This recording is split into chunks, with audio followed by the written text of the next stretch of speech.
Sabina wrote it for me. I always say what I think without thinking about what I say. And thank God,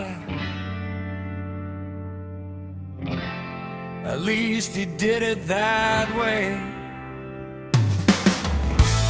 I have made it this far. I used to listen only to Deep Purple, aware of the imperfect mechanical state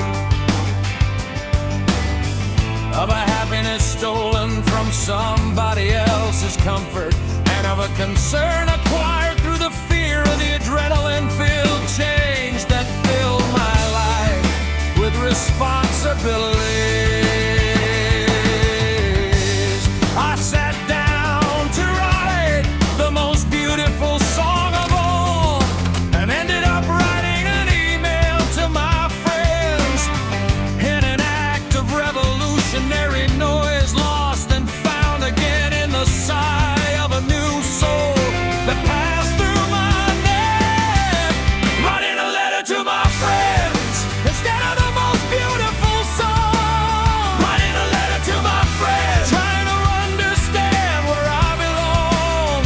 Writing a letter to my friends while the black and white have disappeared. Writing a letter to my friends, saying the things I've always feared.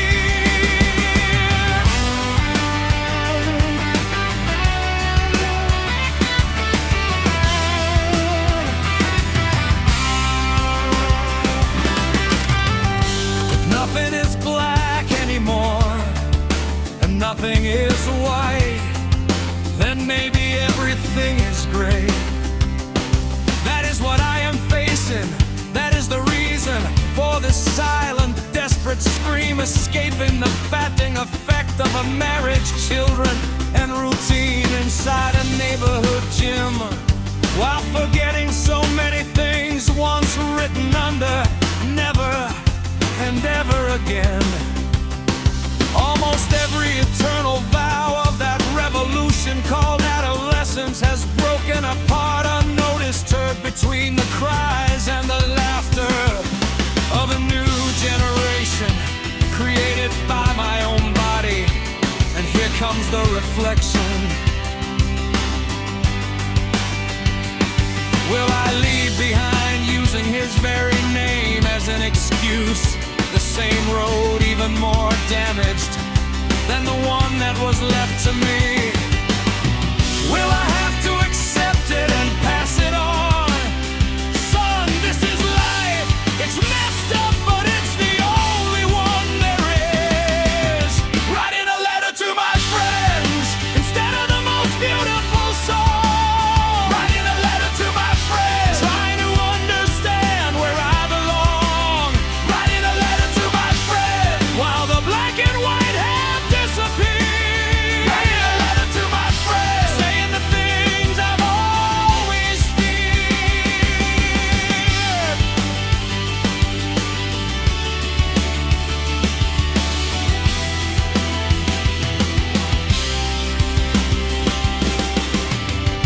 Children are still dying because they don't have a plate of food outside your house. You often find people searching through the garbage, looking for the coin that might put something on the table.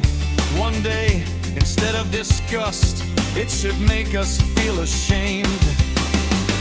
And if we can do something, anything to change that reality, let us do it without fear of the consequences. After all, what difference does it make? Your good deed of the day turns you into a Boy Scout, if only for a moment.